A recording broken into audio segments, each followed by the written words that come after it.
De nuevo, las redes sociales han hecho magia a Libros de Arena. Hace más de 2 años conocí por Instagram a Viviana Candia. Vivía en Berlín, era una fiel seguidora del programa y de vez en cuando me comentaba entrevistas o reportajes que había escuchado en Libros de Arena. Incluso una vez le mandé un libro maravilloso que seguro que disfrutó. En esa época me dijo que estaba escribiendo un libro y que le encantaría que Libros de Arena lo leyese. Y dicho y hecho, Azucre está en mis manos y solo tengo buenas palabras para esta historia que ha creado esta gran mujer.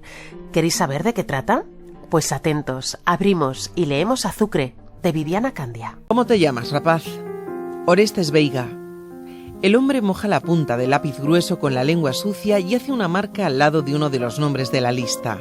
Una cruz irregular como un insecto aplastado. ¿No traes fardo? No, señor. Mejor, así caminas más ligero. ¿Y tienes frío? Sí, señor. Pues ahora ya echamos a andar y entras en calor. Ponte ahí con esos. El hombre de la compañía señala con la barbilla al grupo de muchachos y por si no quedase bien marcado, carraspea y escupe en el suelo una flema oscura a los pies de Juan el Rañeta, que solo da un paso atrás y no dice nada. Orestes piensa que si no fuese porque este hombre es una extensión del amo, ese rapaz con la cabeza como un ternero le habría abierto las narices de un solo golpe. Pero así funcionan las personas e incluso algunas bestias. El poder se respeta más que la fuerza. Orestes se arrima al cruceiro junto a Amador el Tísico y Manuel del Tras del Río, los 3 de la misma edad, 3 muchachos casi idénticos del mismo lugar. El resto son conocidos de vista, de las romerías, de misa, de robar fruta en el Pazo, y Rañeta de partirse la cara a pedradas. De todo eso es como decir nada, porque las vidas iguales son vidas intercambiables.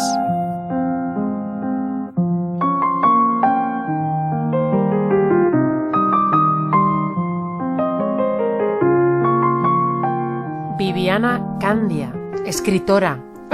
Sí. Bienvenida a la radio pública, bienvenida a Radio Nacional. ¿Y qué ganas tenía de este momento?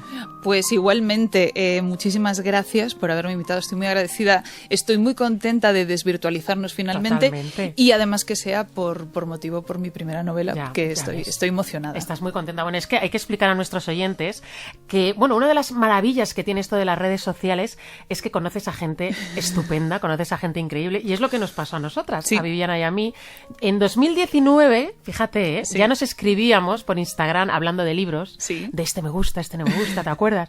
Y tú vivías en Berlín, Sí. y me acuerdo que me dijiste que ibas a escribir una novela Ujú. y que cuando la tuvieses teníamos que hablar de ella. Estaba Esto fue terminando, de hecho. Justo. Acabando. Bueno, pues nada, bueno, hay que decir que es tu primera novela, pero ya has publicado 2 poemarios Sí. y también has publicado un libro de relatos. Pero bueno, Ujú. es tu primera novela, me dijiste eso, y una pandemia y 2 años después tengo en mis manos Azucre y no puedo estar más feliz y necesito saber cómo estás tú. ¿Qué sientes ahora mismo? Yo estoy muy contenta, estoy muy emocionada y el estar aquí 2 años después es un poco como la continuación de la epopeya que es el libro de Azucre. Nos Sí. ha costado muchísimo llegar hasta aquí, pero bueno, lo hemos conseguido, hemos llegado. Y con respecto puramente al libro, estoy emocionada con la respuesta que está teniendo por parte de los lectores, por parte de los libreros y por vosotros los medios también, con el cariño que se está siendo acogido y con el interés con que se está acogiendo una historia como esta, que para mí, cuando decidí escribirla, me tocó personalmente muchísimo, y el hecho de ver esta respuesta me emociona mucho ahora. Es verdad, yo además es que lo veo en redes sociales, que Azucre se mueve mucho, porque tú sabes que ahora las Sí, redes sociales sí. es como el barómetro, y Sí. de verdad que es que esa portada la portada que tengo aquí, la tengo grabada, porque se ve muchísimo, o sea que eso es buena señal. Bueno, tú que eres fiel seguidora de Libros Sí. de Arena, Sí. sabes que hay una pregunta que es una tradición. Y la traigo preparadísima. La traes muy preparada, me encanta. Bueno, pues nada, cierra los ojos, Viviana Candia, y yo te digo Azucre, ¿y qué imagen estás viendo ahora mismo? La imagen que yo veo cada vez que pienso en Azucre es el mar inmenso, la vista del mar inmenso desde la Torre de Hércules de Coruña.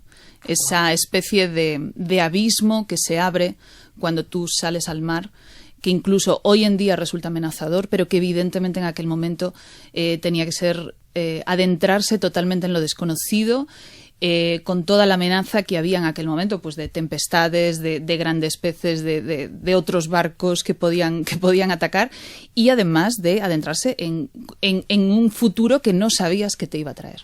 Entonces eso es lo que esa es mi visión. Además la Torre de Hércules, que no puede ser más hermosa, ¿eh? Es una maravilla. Lo estoy viendo ahora mismo. Bueno, Azucre, vamos a contar a nuestros oyentes, es la epopeya de 1700 gallegos que fueron a Cuba huyendo de la miseria y terminaron vendidos como esclavos. Sí. No es ficción esto, ¿eh? No, esto es real. En 1853 lo que sucedió en Galicia es que las cosechas se echaron a perder. Las cosechas se echaron a perder y hubo una epidemia de cólera, entonces había una situación de hambre y de necesidad muy grande, y al mismo tiempo en la colonia en Cuba había muchos problemas con los esclavos, cada vez eran más caros, eran más complicados, además querían llevar allí una colonización blanca para equilibrar a la población, y entonces hubo un diputado gallego que estaba sentado allí que dijo que lo mejor que se podía hacer era montar una empresa para llevar trabajadores gallegos a sacar el azúcar de los campos de Cuba, porque además el azúcar era importantísimo a nivel económico en aquel momento. Y hizo esta empresa. Él se llamaba Urbano Feijó de Sotomayor y la empresa se llamaba Compañía Patriótico Mercantil. Y fletó varios barcos, en total están documentados que llegasen allí 1.744 gallegos, como tú bien decías. Pero estas personas lo que se encontraron fueron unas infraestructuras de la esclavitud y un trato como esclavos. Y se montó tal escándalo en la época, porque estas personas sorprendentemente no se sometieron, sino que se rebelaron. Y se montó tal escándalo que llegó a las Cortes españolas, que se discutió en Cortes, salió en todos los medios de comunicación, y sorprendentemente, que a mí fue al final lo que me llevó a escribir esta novela, ninguno de nosotros conoce esta historia. No es conocida. Y a mí me extrañaba especialmente en los gallegos, que tenemos una memoria profundísima de la emigración y que fue una historia que afectó a 1.700 familias. O sea que esto a mí no me cabe en la cabeza cómo no puede estar en la memoria popular. ¿Y por qué crees que pasa esto? Pues yo llegué a la conclusión de que es precisamente porque los protagonistas nunca contaron su historia, porque no tenemos el testimonio. Porque tenemos artículos académicos, tenemos actas de cortes donde se cuenta todo, tenemos un montón de papeles oficiales, pero no tenemos el testimonio. Y en el fondo esa es exactamente lo que ese testimonio es lo que haría que nos apelase humanamente. Y por eso nació Azucre. Claro. Porque entendí que si la realidad no nos daba el testimonio, pues vamos a crearlo en ficción. Vamos a coger todos los datos que tenemos y vamos a crear la historia contada por sus protagonistas. Y eso es lo que es Azucre. Bueno, pues nos adentramos en Azucre y voy a contar nada. No voy a contar nada porque voy a leer lo que está en la contraportada, vale, porque no quiero desvelar mucho más. Adelante. Pero dice lo siguiente: Galicia, 1853. El invierno más lluvioso de la historia ha destrozado las cosechas y una epidemia de cólera empieza a hacer estragos entre la población. Orestes, el Tísico, el Rañeta y el Tras del Río, el Comido, Tomás el de Coruña y muchos otros rapaces que anhelan un futuro mejor para ellos y sus familias deciden abandonar sus hogares y partir rumbo a Cuba para ganarse la vida en las plantaciones de caña de azúcar. Ahí me voy a quedar. ¿Qué más nos puedes contar de lo que vamos a encontrar en estas 139 páginas para que nuestros oyentes, lo digo siempre, quieran ir a su librería de barrio a comprar Azucre? Yo creo que sobre todo lo que se van a encontrar, porque era lo que yo buscaba, yo traté de pensar en ese momento en que pensaba cómo voy a construir esta novela. Era cómo sería este relato popular si nos hubiese llegado naturalmente. Wow, claro. ¿Cómo serían estas voces contándonos, pues estos bisabuelos o tatarabuelos contándonos cómo fue cuando ellos se marcharon? Y entonces esta novela es una amalgama de esas voces, sí, contándonos esa historia de aquellos que no pudieron contarla. Y apela mucho más a la humanidad, a quienes somos y a que es necesario saber de dónde venimos para tener claro quiénes somos. No podemos tomar una perspectiva clara de hasta dónde hemos llegado, por ejemplo, como humanidad, si no sabemos exactamente quiénes fueron los que vinieron antes de nosotros. Y aunque nuestra memoria histórica tiene muchos relatos de gloria, para tener también claro, es necesario saber también que muchas vidas se perdieron y hubo muchos crímenes detrás de todo eso, y no se trata de negar una ni la otra, pero sí de tener la vista de las dos para tener una perspectiva clara de quiénes fuimos. Uh-huh. Me gustaría imaginarme a estos chavales de un pueblo pequeño de Galicia a mediados del siglo XIX. Uh-huh. Imagínate, te montan en un barco, te llevan a la otra punta del mundo, te dicen que eso es Cuba, que es como si te llevan a Nueva York, ¿no? Es como, sí, ¿cómo? Sí, sí. Te muestran una forma de vida totalmente diferente y te dan la esperanza de cumplir el sueño de tu vida, ¿no? ¿Cómo Viviana Candia se ha imaginado a esos jóvenes y cómo nos los muestras en Azucre? Porque es muy difícil mostrar esa ingenuidad, ese deseo de triunfar, esos sueños por cumplir, uh-huh, ese miedo. Uh-huh. Y todo lo contrario, y todo lo que viene después, ¿no? Es que en realidad para los gallegos y en general para España, que también vivió hasta mediados del siglo XX vivió una situación de necesidad muy grande, para los gallegos, América, la inmigración fue nuestro sueño americano. Totalmente. O sea, era el llegar sin nada y la historia de éxito era la de volver millonario, claro está. Pero en el fondo el mundo no cambió tanto desde mediados del siglo XIX hasta mediados del XX, y los gallegos en general llevamos mucha memoria de emigración, de familiares que se fueron fuera. Todos tenemos parientes que estuvieron fuera y que cuentan historias, algunas de éxito y algunas muy terribles también. Yo lo que más me tocó cuando leí acerca de esta historia fue que mi abuelo, por ejemplo, era un labrador casi analfabeto, y yo pensé, en ese momento dije, claro, es que él podría haber sido fácilmente uno de ellos. Una persona, o sea, si solamente hubiese nacido un poco antes, sería muy fácil que alguien que nace en un pueblo que no tiene ningún recurso, que de repente le digan que va y aceptar cualquier condición con tal de ir a un lugar donde puede ganarse la vida. Y ver que en el fondo no hay tanta distancia. Yo creo que una de las cosas que yo quería mostrar con Azucre era justamente que la gente del 19 no es tan distinta a nosotros, que tenía los mismos miedos y que tenía las mismas ansias, que a lo mejor estaban condicionados por otros condicionantes sociales, porque bueno, la sociedad obviamente no era exactamente igual, pero que humanamente somos muy parecidos, éramos muy parecidos. Y a veces el problema que tenemos cuando vemos documentos históricos o fotografías en blanco y negro, parece que esa gente no es de nuestra misma especie, ¿no? Hay mucha distancia. Y entonces, bueno, por eso quería retratarlos a ellos contando la historia desde dentro y verlo y que el lector los pueda ver pues como vería a cualquier otro muchacho joven que se va a ganar la vida. Es decir, como los que cruzan la frontera de México con Estados Unidos, que en el fondo no hay ninguna distancia. Siempre va a haber gente que busca, no tiene lugar al que volver y que busca un futuro mejor.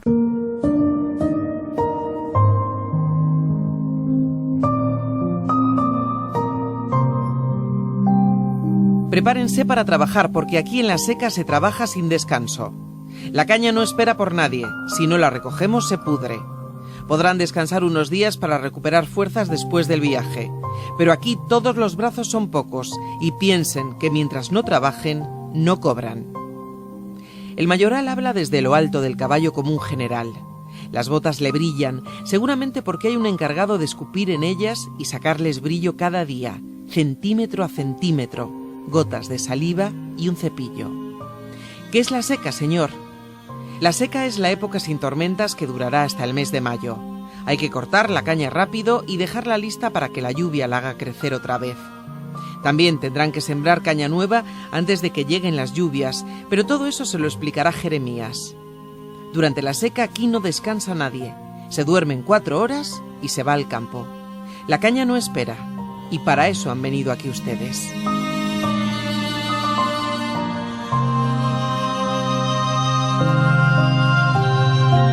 Es increíble cómo esos chicos descubren que les han vendido, sí, y todos esos sueños de ir a tierras lejanas para hacer fortuna y volver, como tú dices, claro, a Galicia rodeados de oro, pues ese sueño de repente se evapora, ¿no?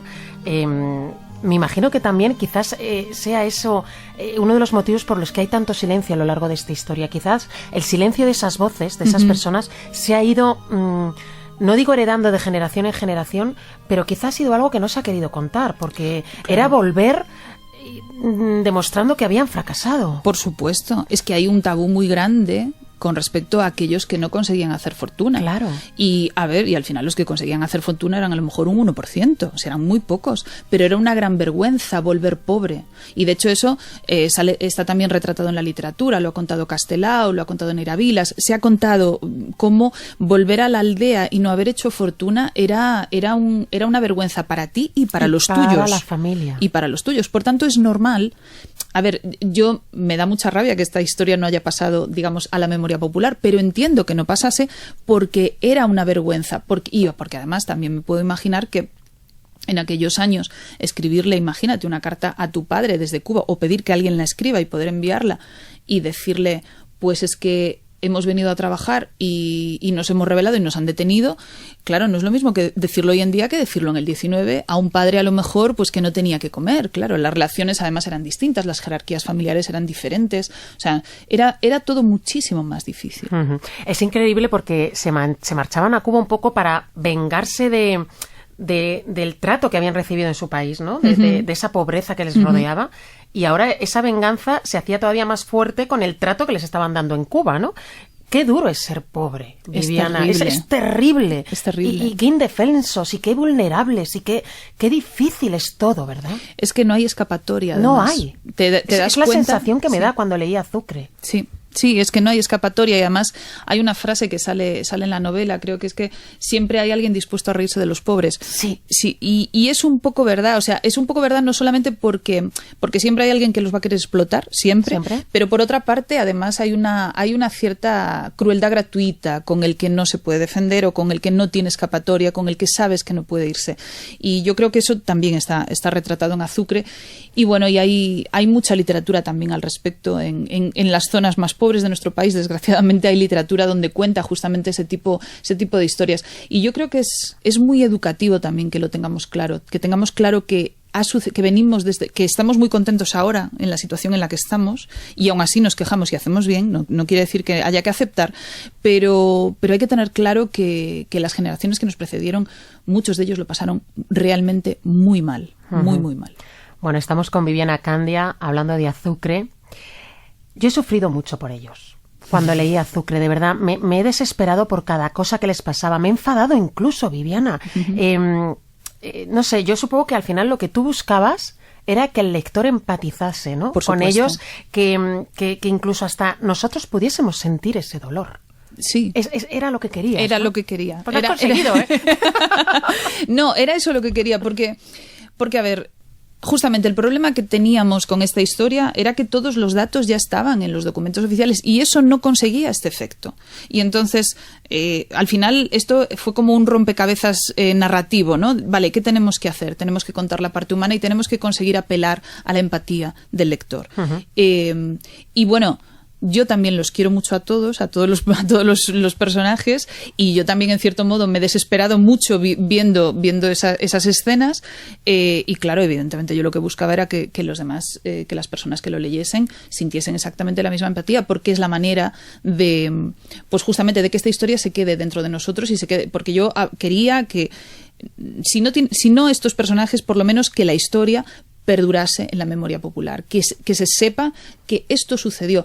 Y es más, si esto sucedió y fue un escándalo en la época y no trascendió a la memoria popular, a saber las cosas que habrán pasado, de las cuales no nos hemos enterado. Y yo pretendo que mantengamos esa sensación de alerta acerca de todo lo que no sabemos. Por eso es tan importante la literatura, no me canso de decirlo. Exacto, porque llega donde no llega la realidad. Exacto. Uh-huh. Bueno, pues hay una pieza en este puzzle que es muy importante, que es Urbano Feijóo de Sotomayor. Sí. Es un potentado gallego afincado en la isla que, aprovechando la situación de necesidad de sus compatriotas, pues promueve esta campaña de colonización blanca y sustitución de la mano de obra llevada desde África. ¿Cómo era este hombre? ¿Cómo nos lo muestras en Azucre? Bueno, él en Azucre en realidad sale casi como un fantasma, sí, o sea, pero sí, sale es que claro. ay, es que no podemos contar mucho, pero es porque verdad.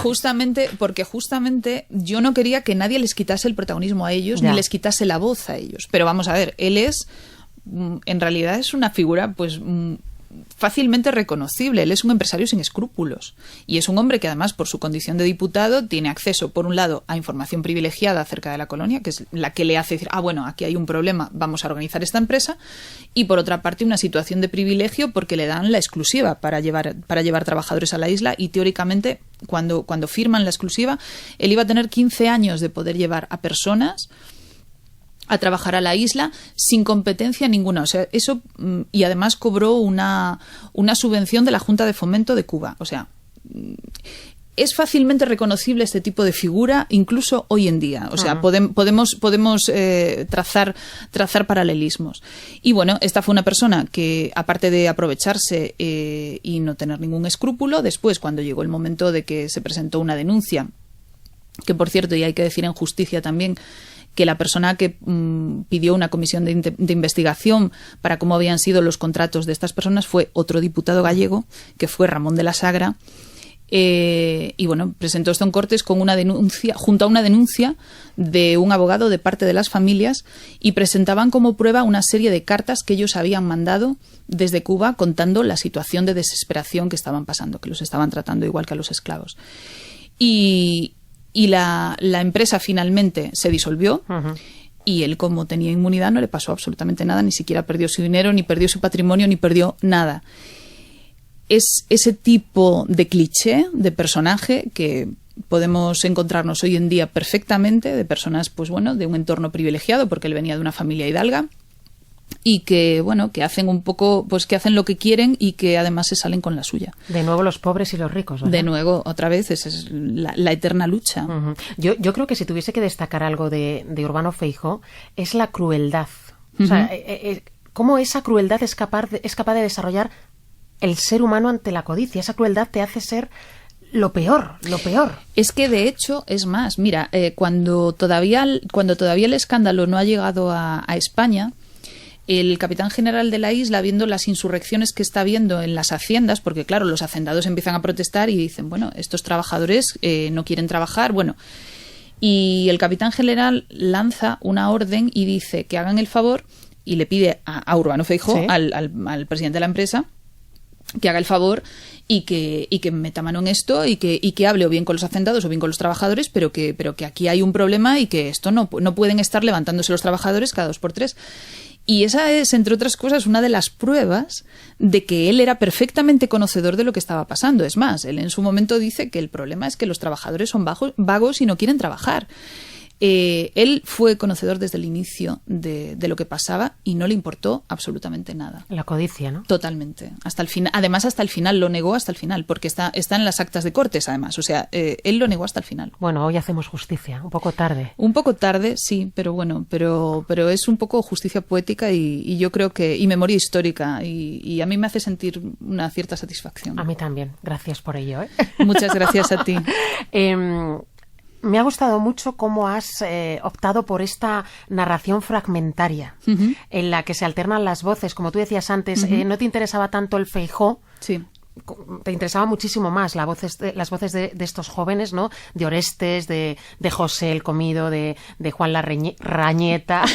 Juan Rañeta, sí. ¿Tenías claro esta estructura desde el principio o fueron ellos los que te pidieron tener la presencia absoluta? No, yo desde el principio sabía que iban a ser solo ellos. Eso sí lo tenía claro. O sea, porque estaba convencida de que solo con su testimonio era lo que iba a ser lo suficientemente potente para calar. Si les quitaba el protagonismo, pues eso, para meter a Feijóo o para meter más contenido, digamos, de contexto histórico, yo estaba convencida de que iba a perder potencia. Entonces había que dejarlos hablar a ellos.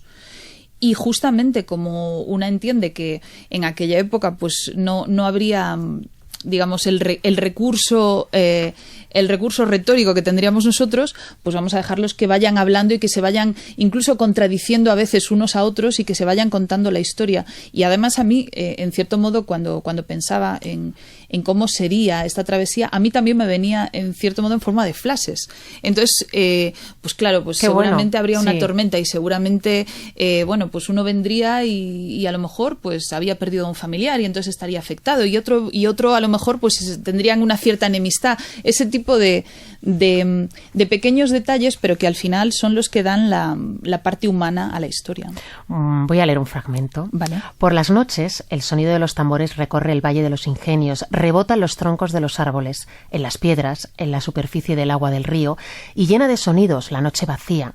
Dicen que son mensajes que se mandan los esclavos de una plantación a otra, que llaman a sus dioses, se repiten sus propios recuerdos como quien golpea la memoria una y otra vez para que no muera, como si tuviesen que esperar al último turno de la vida para hacerse oír. Me encanta porque hay tanto de la Viviana poeta y de la Viviana cuentista. Son capítulos muy fragmentados y hay muchísima poesía en ellos. Sí, yo creo que sí. Además, de hecho, me comentaron lo mismo en otra entrevista y yo decía, sí, en realidad creo que lo que he hecho anteriormente, tanto los poemas como los relatos, me han preparado para escribir esta novela, es cierto.